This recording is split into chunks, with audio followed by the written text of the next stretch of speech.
Hello, this is Professor Montgomery with a lecture video on kinetics for Gen Chem 2 at Victor Valley College.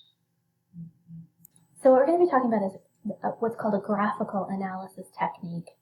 And this actually is a nice way of being able to visualize whether a reaction is first order or second order or what have you. And basically we're going to manipulate the data that we're given. So you can see these two graphs are done in two different y-axis scales. And on the left-hand side, you have the natural log of the concentration A, and on the right-hand side, you have the just 1 over the concentration of A. And so you manipulate the data. Usually you would do this like in Excel or something. You take the actual raw data and take the natural log of it and plot it as a function of time. And if you get a linear relationship, then you can say that your reaction is first order.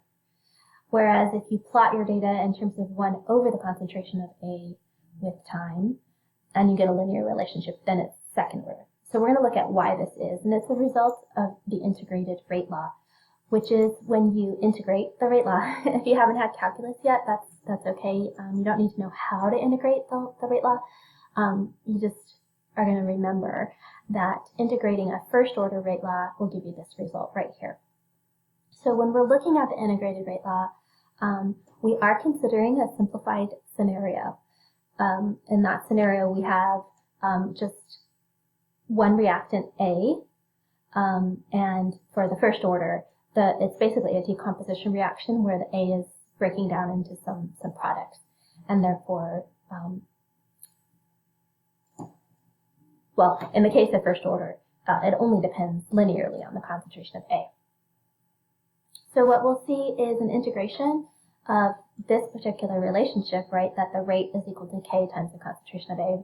This kind of the simplest case would give us the natural log of the ratio of the concentration of A at some time in the future T to the concentration of A initially. And we can use that equation to determine the amount of time it takes, or the rate constant, lots of different things, just sort of depending on what values we have or are given in our problem.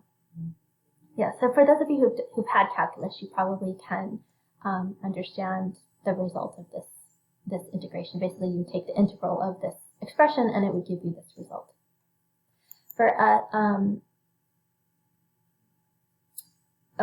So the relationship with the linear graphical technique, right? The reason why we can get a straight line for that data is we would take this equation and rearrange it. And this is basically a log rule. When you have a log of the ratio, it's equal to the difference of the logs of the two values. So ln of the quantity a sub t over a sub 0 is equal to the natural log of A at time t minus the natural log of A at time 0, concentrations we are speaking of. And you can rearrange that, basically just moving this part over to the other side. And we do a substitution also when we're doing this. Yeah, so we're going to take this relationship and substitute it back into this equation. We're solving the two equations simultaneously.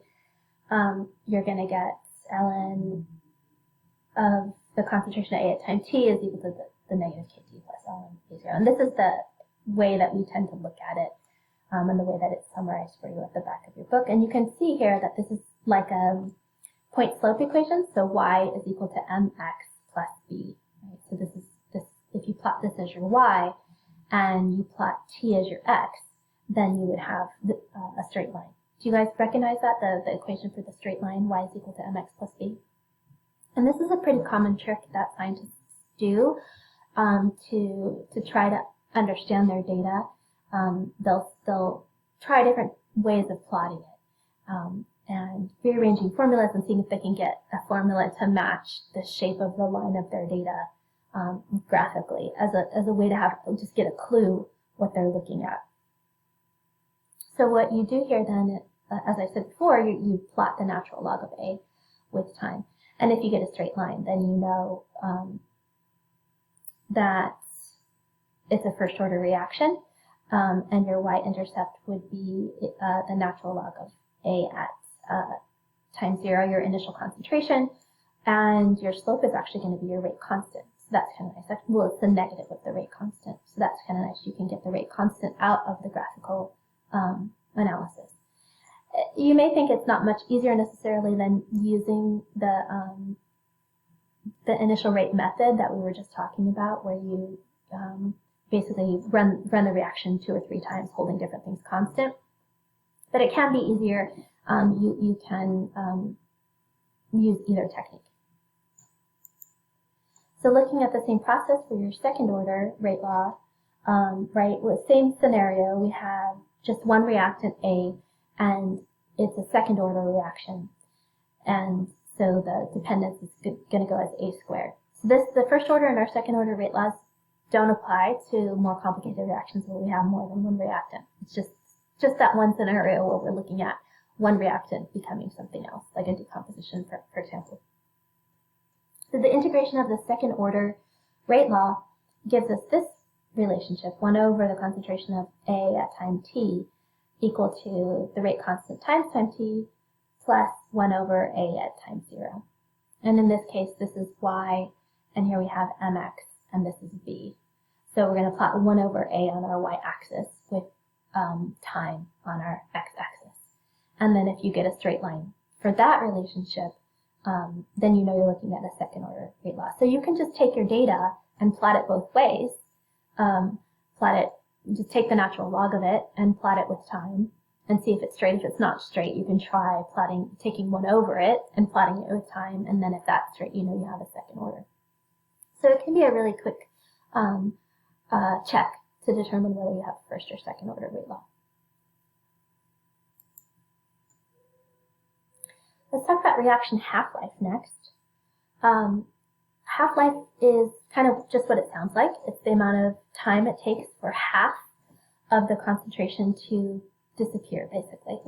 So say you start out with 2 molar, the half-life would be when the concentration is 1 molar, so it decreases by half. This means that the ratio of the concentration of the reactant at time t to its initial concentration is 1/2. And if we substitute that into the integrated first order rate law, we can simplify it to this expression right here, because the natural log of 1/2 is 0.63. Am I missing a negative sign? No, the natural log of 1/2 is negative 0.693. So there's my negative sign. So this is like a really nice equation, and it's also really nice that radioactivity, which is a spontaneous decay, but we have different kinds of nuclear reactions, and one type of nuclear reaction is spontaneous. And there are elements that exist, maybe you've heard of like radon, or there's some other elements that exist naturally on Earth that are just kind of always decaying. And those processes are spontaneous, meaning that they happen without any external stimulus. That's called radioactivity, and those always happen at a first order dependence. The rate law for those is first order, and so we can easily determine the half-life or determine the amount of time for those kinds of reactions using this equation if we know the rate constant, which is going to be different for different types of reactions. But for a lot of things, we do know the rate constant. We've measured them. So that's a really useful equation. Yeah, the 0.693 is constant. Because it's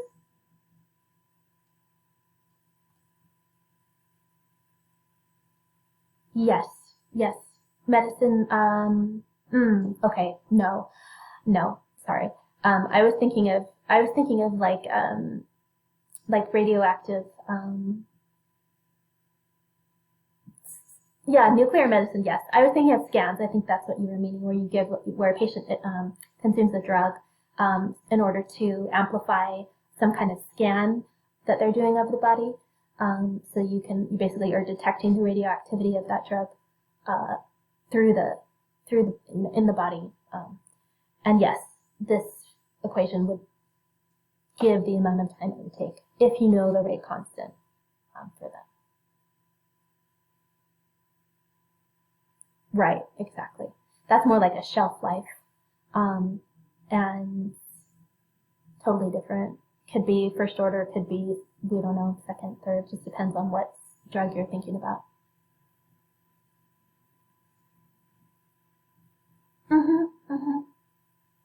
Yeah. Applicable.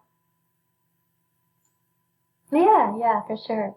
And a lot of times the decomposition of a drug is through oxidation. Basically, it's exposed to air and then it reacts with the air, and there's a certain time scale for that reaction. And so expiration dates are a lot of times a reflection of the kinetics of chemistry. Yeah, it's cool. Okay, so this is a useful equation. Anytime the question is asking you about radioactivity and half-lives, or like the amount of time it takes for our 2/3 of the reaction to go away or whatever, you can use this equation because all radioactive reactions are first order. Similarly, the half-life for second order can be determined, which is not as simple of a relationship, and it looks kind of ugly the way that I've got it drawn here.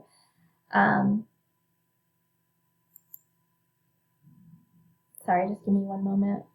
Okay, so I'm just doing a little bit of a derivation here, showing you how we arrive at the reaction half-life equation for second order. Basically, you're going to divide the initial concentration of reactant A by 2, and then rearranging the equation, you'll get that this, I keep forgetting to fix this. This K should not be here. So it's just the half-life is equal to 1 over K times the initial concentration. Okay, I think then we have one, oh no, these slides are really nice because they're kind of giving you a visualization of what we're talking about for a half-life. So the time interval is constant here. So here we have one half-life, and here we have the second half-life, and here we have the third half-life. And if you count the particles, let's go ahead and count them. So we have 2, 4, 6, 8, 10, 12, 14, 16 particles. So after one half-life, we would expect there to be 8 particles left. So that's the scenario right here. And we're looking at, yeah, is this?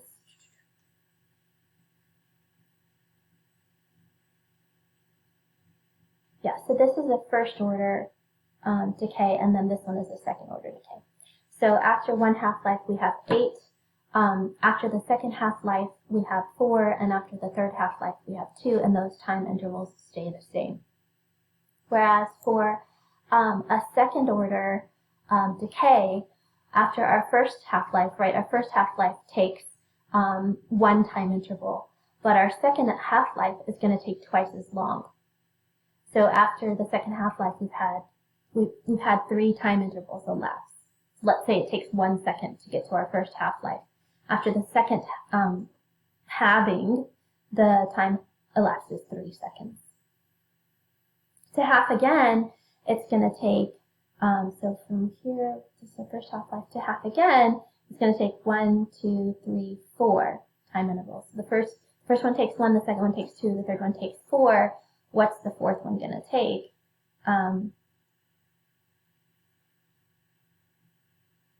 What would the fourth one take? Do you guys have an idea on that?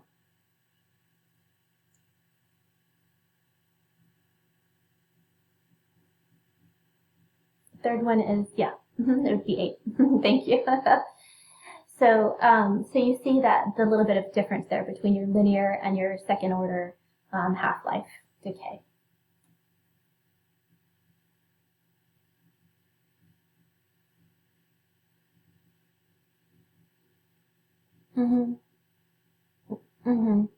It's taking longer and longer each time. First order, it's linear. It takes the same amount of time for each half-life. But second order, it takes longer and longer for each subsequent half-life to occur. And then here, we're talking about radioactive half-life again. So the rate law, because we're not talking about concentrations typically when we're talking about radioactivity, instead we're talking about numbers of particles. We call them nuclides. We're going to do a chapter on that at the end of this term.